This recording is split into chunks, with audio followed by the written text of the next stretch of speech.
Holy shit, that was awesome. Okay. Alright, Bonk Atomic Punch. I might have given it flack in the previous LP about that. You know, to be honest, like, besides bypassing, like, choke points, it can also be an escape tool as well. If you know that you're in a situation where you're gonna die, just find a quick corner to, like, be safe in and take a sip and try to get out. That's one way of doing it. But anyway, let's go for a different loadout. Something that I could find this to be rather amusing. Alright, so first off, we got the Soda Popper. Soda Popper, when it first came out, had the mechanic of doing mini crits, because you have this little, like, hype meter that you have when charging up. And back then... Oh, here, let me go ahead and activate it right now. Oh shit, I went through the hole. Nope. Oh, that's right, I got switched to red now. Distractions!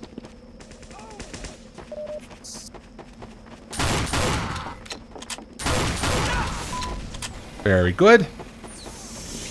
So yeah, it does a little mini crit mechanic, and once your hype meter fills up, it automatically activates, allowing you to do mini crits throughout all of your weapons for a certain duration.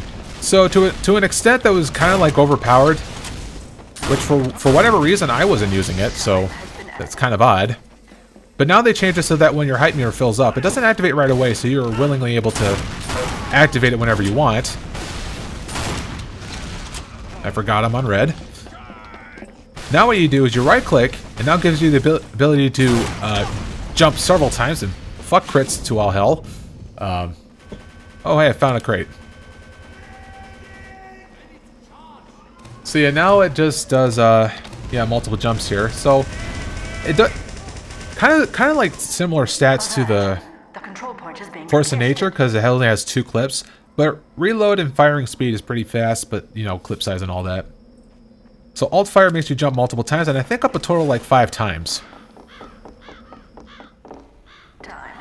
So it's kind of something weird that you can do to, like, you know, get in some weird like places and high places and all that fun stuff. Although since the last point is indoors, it's going to not be proven useful.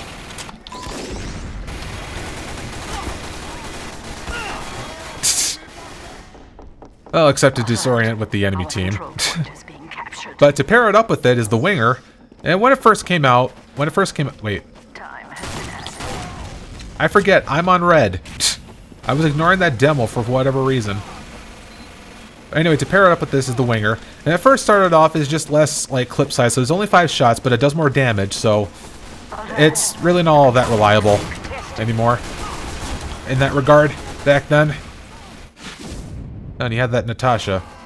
Bad on me, I suppose. Nah. Although he whipped his vision around at me quite quickly.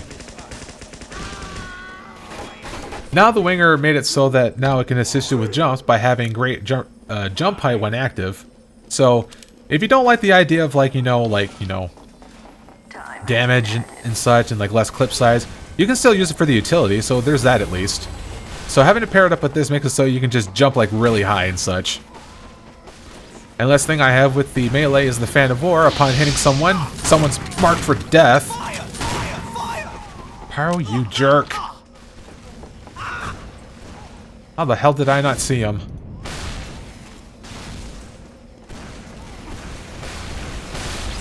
So anyway, the other thing that I have is the Fan of War. So upon hitting someone, yeah, huge damage penalty, but its main purpose is to hit someone once and get them marked for mini crit. So with this weird setup, I'm making it so that when I'm jumping really high, I basically dive bomb on people, hit them once, and then just hit them twice with this. I'm trying to be creative, guys. Just, damn it, I don't know. Like, Let me...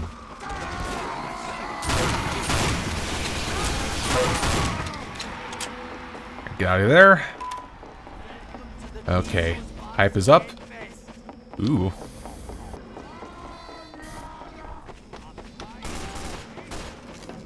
Let me try capping it back, but I'm backing away. Nope, I'm gonna go and fly up in the air. Nope, I missed. Fire! Fire! Fire! Way to go, Pally. There we go.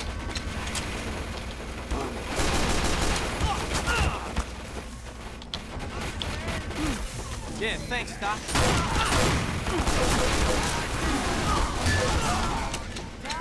Well, that was interesting.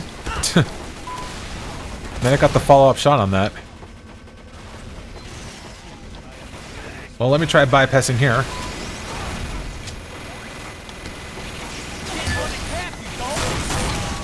Yay! Oh, that was cool. What? Headshots? Where? That's kind of like my thing. Trying to get that sniper, I suppose.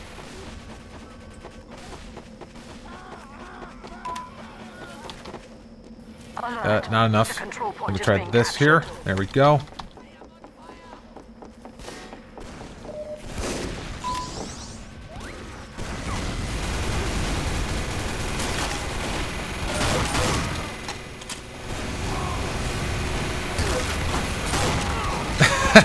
Dive bomb!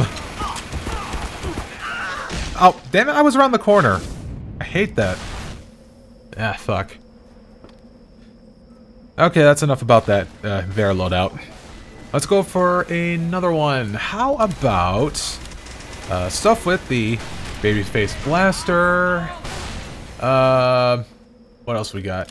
Oh, we can mess up with the flying guillotine. I like to pronounce it that way. And yeah, let's pair up with Sandman again. And we'll see what kind of shininis we can mess with this here. Alright, so Babyface's Blaster. Now this one emphasizes more with your strength for your class. Having, every time that you deal damage, your speed gets a lot more faster. Although your base speed goes down by a little bit. Although you need to do a maximum of 100 damage from the start to get it all the way up. And now you're running even faster than normal, so you can pretty much call it like, you know, Speed Demon, like Ferrari Scout, as I heard it before. Alert! The control point is being captured. So I don't remember what the changes was before with the Babyface's Blaster, like how it was originally when it came. I can't believe I walked into that. Fuck me. My ego, it hurts. So, yeah. However, the downside, yeah, I remember the downside, is that originally when it came out, as soon as you do it, like, any sort of, like, jump in midair, it resets it down, like, all the way back down. Although now, when you do normal jumps, it takes it down by, like, a quarter of your, like, boost meter. But now there's, like, a clip penalty now, so they only do 4, which back then only did, like, 6, I think. Apparently I can't do it on a Sky Spy to build up my thing. And I missed that. Oh, are they about to cap?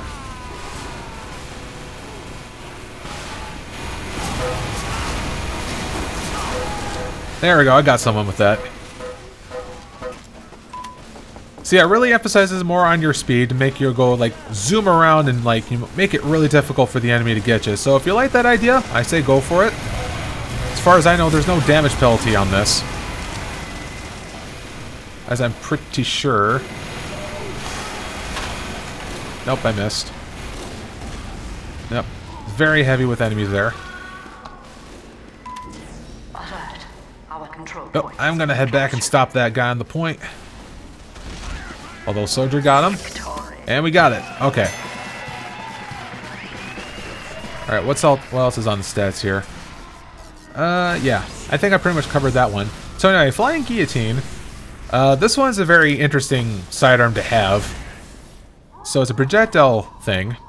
Throw it at enemies to make them bleed. So it's basically better than the Rapid Assassin in a lot of ways. Because it does base damage for what it is and then piles it on with bleed. If you hit them from long distance, mini crits. Although, the nice thing to have it, and that's why I paired up with the Sandman, is that if you stun somebody with it, it's a guaranteed crit upon hitting them. So, you just smack them once in the head with this here, and follow up with this, provided if you can aim, and you might get some satisfying results. I don't know how efficient it is, but it's a hell of a lot of fun to pull it off. Let me Oh, I didn't hit anybody?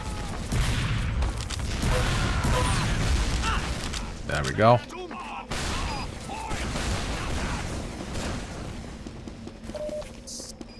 Here, let me zip around.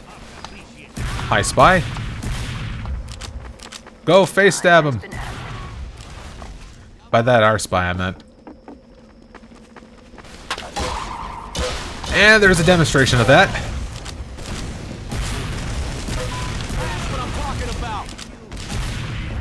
Yeah, that was... Actually, that was pretty easy since he was moving in a straight line, but, you know... But other than that, it is still pretty cool. Nothing defending this point? Nope, I can guess I can cap it. Because I'm designed to do that. And this warrants an auto-scramble. I can understand that. I got needles in my head.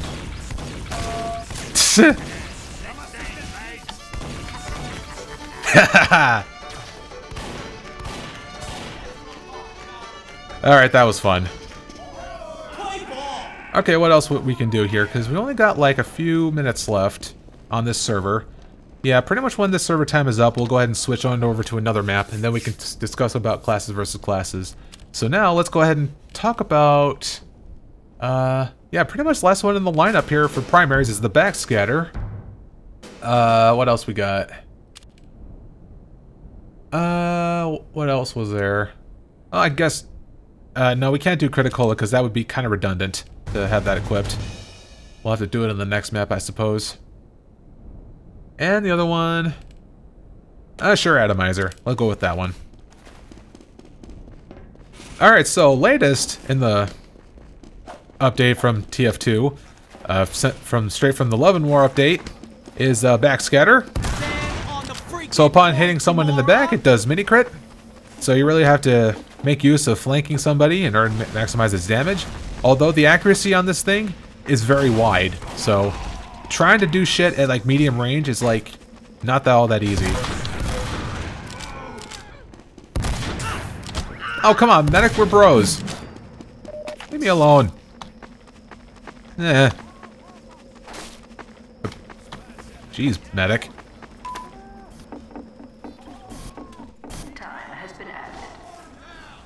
Okay, was there any other stats on this?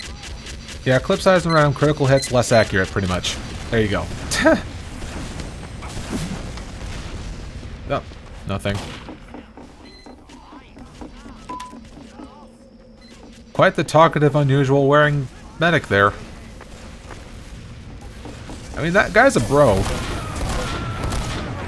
But at the same time, a threat.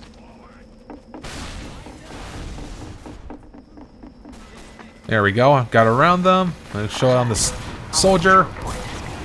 I effectively killed him just like that.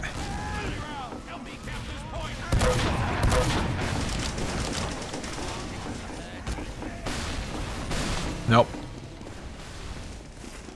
Yeah, not much I can do there. But I guess we'll talk about the other unlock that I have. Here's the Atomizer. So, like I said, if you prefer utility in your melee instead without, like, you know, actively going out and melee stuff, well, here what the Atomizer does, it allows you to do a third jump, but at the cost of 10 health when you do that. Like that. There's even a little sound cue when you do the third one. And a suicide.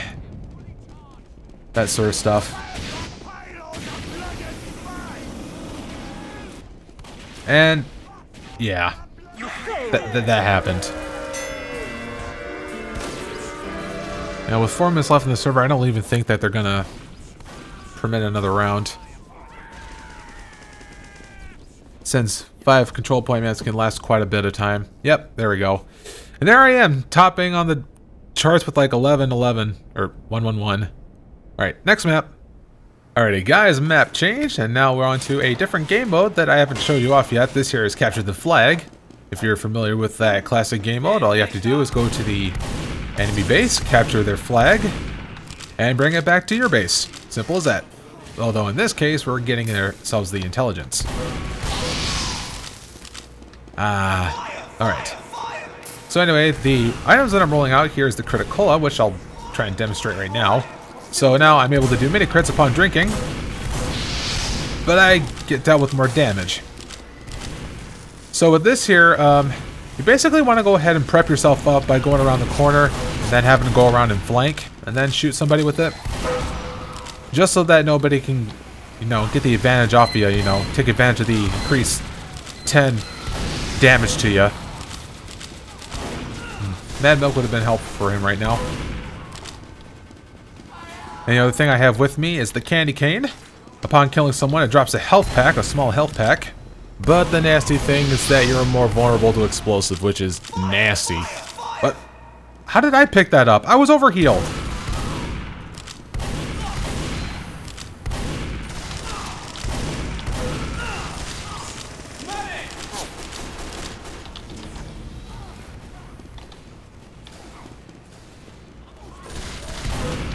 Come on, man, go get the health.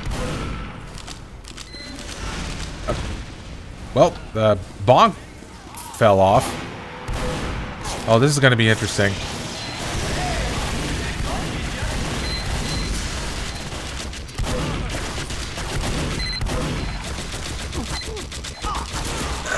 I only did so much. I was not worth Ubering. But I at least got the sentry. Yay!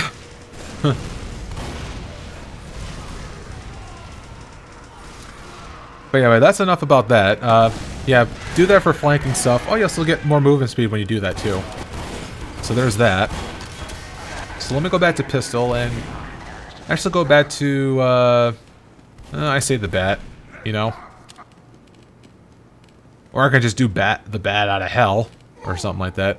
Anyway, the other unlocks that I probably won't touch upon, there's the Boston Basher / 3-rune blade. Upon hitting someone, it does bleed damage for 5 seconds. Although, if you miss, you hit yourself and you do bleed. So, yeah, makes it worthy. I don't know. I just don't go for that Boston Basher. Although it's a very odd thing to do, but what you can try to do is purposely miss so you can hit yourself with it and have like medic heal you so you can build off build a Zuber up like that. Although you know what? See, considering that there's sentries around, I better get that Bonk Atomic Punch. Pretty much give that another shot. Up.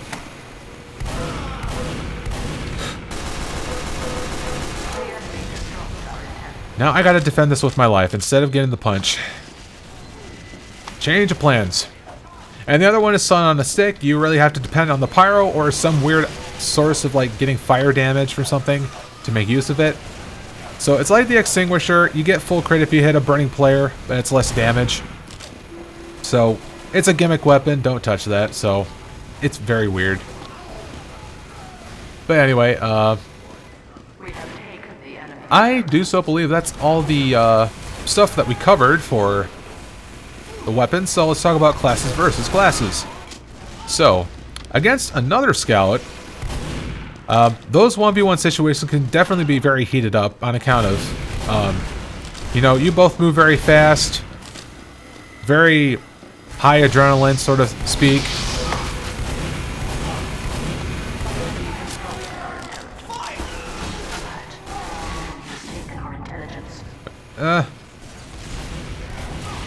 Where's the intelligence thing? Wow, cock blocked. Oh shit. He was just 1 feet away.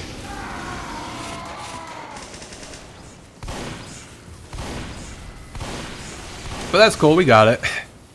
So yeah, battling another scout, it'll most likely happen when you're like on the outskirts of the battlefield when you're trying to flank around. That's mainly the time that you'll, most of the time you'll ever encounter them.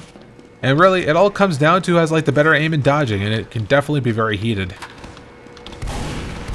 You could say it's kind of the same sense as like sniper versus sniper. It's like probably something that you hate to do, but you know, you have to deal with anyway. But at least with this, you're moving about.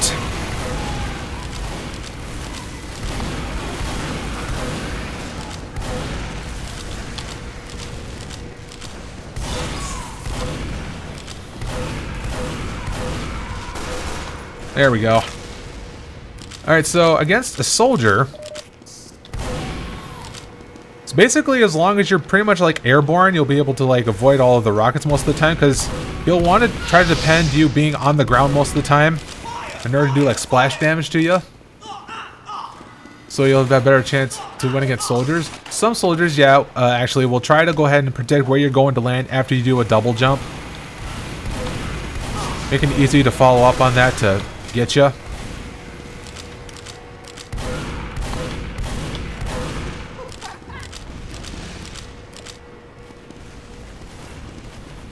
So yeah, make sure that you go ahead and just jump around several times just to, you know, like try to throw off his aim pretty much. There. Now against the pyro, pretty much as long as you stay out of the flame of his flamethrower, you'll do just fine. So that's the key, is to keep your distance and make sure you don't get hit by afterburn, which again, it'll will down to you pretty much to half health. So keep that in mind. So really, whenever you get into situations like being stuck in a narrow corridor like this one, which there's other enemies in there, so that'll be bad for me, try to avoid those, because he'll pretty much easily lock you in with like air blasts and such. So against a Demoman, Demoman doesn't really have a reliable like hit scan weapon to get after you, unless, you know, maybe he tries Demo Knight or something. Because technically melee is a hit scan, but, you know, like ranged hit scan. A la bullets.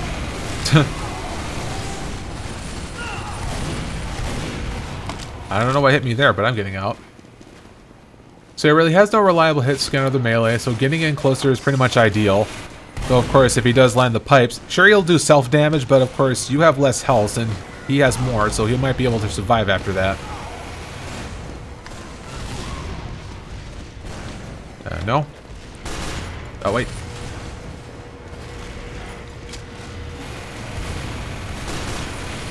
Alright, he's preoccupied. Get him a couple times. That was a bit of a strategy there with the heavy. So against the heavy, pretty much whenever the heavy's like preoccupied like there, I could just pelt him a couple of times until I think he's about to turn his attention towards me. Otherwise, I'll turn to Swiss cheese. So it's all about how very aware the heavy is and how prepared he is. So if he's caught to rev up, you'll be able to hit him with a couple of good meat shots if you're in close distance. And when he does rev up, you can pretty much follow that up with just like jumping around him several times to screw up his aim. So it's pretty good.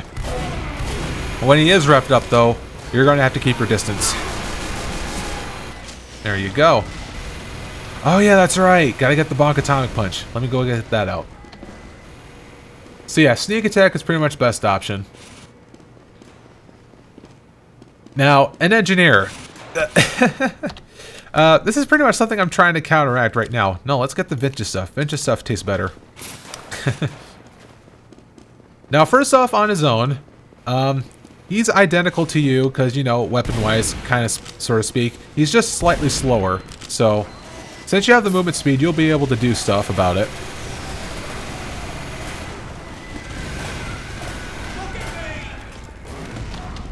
Oh yeah, you can try to do body block at least. No, medic! Here, heavy. Give it to me, heavy. Drop it. Drop it. Drop it like it's hot. Come on. Drop it. Drop it. He probably doesn't know the drop button. Not usually his job, but... So anyways, now regarding the sentries. Yeah, you have jack shit to do about the sentry. Unless you try to do a weird mechanic like I did with the Bonk Atomic Punch. Either to bypass it, or to use it as a distraction so that your team can follow in and try to take care of it. Actually, if you are to get close in enough, like right behind a sentry, you can attempt to circle strafe it. Because you do move faster than it can rotate, so... You could try to continuously, like, shoot it that way as you circle strafe it if you're close in enough. But as soon as it locks onto you, then, you know, you can't strafe it any faster. Now, a medic. Easy target when he's all alone. You know, it's pretty much part of your job to do that. Take care of a lone medic when you're flanking. You pick him off and then, you know, just everything just follows suit. Then again, it all comes down to like how well you're able to like take care of them. Oh shit. How many injuries did they have right there? It was probably 2. So yeah, trying to like double jump perhaps against the patient if you're really desperate to go after the medic. But most of the time you want to try to abuse flanking. So a sniper, seeing how that you're very fast and you have a very small head, there's a very small chance that the sniper will ever get a headshot on you. Typically, a sniper will get you pretty easily if you were predictable within your movement patterns. So you have to try to be jumping around like very erratically to really make use of that. So you can really close in the gap on them. Make it very easy.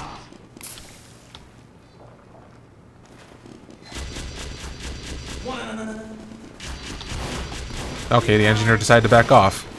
I was gonna say, I was gonna try to rotate the sentry towards him so he'll get damaged. But, no, he's not having any of that. Instead, I'm gonna go ahead and try and corner damage it, except now I won't because I need to get health.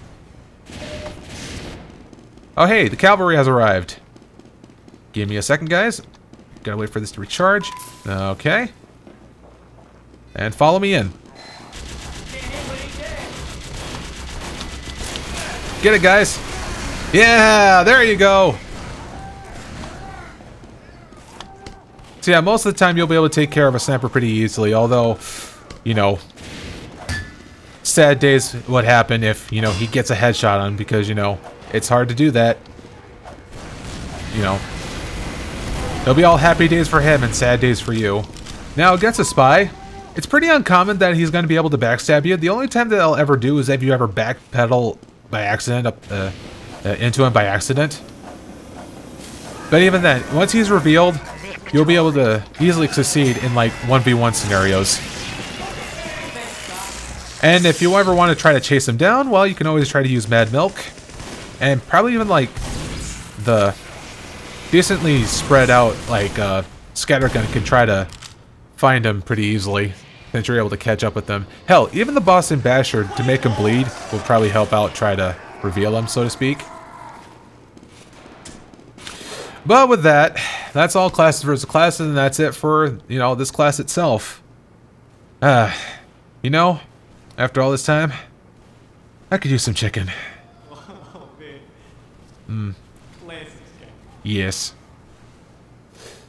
You know, so far, all these classes that I've played are all well and good. But there's one more. Just one more. And I saved the best for last. You know who I'm talking about. I shall see you guys next time.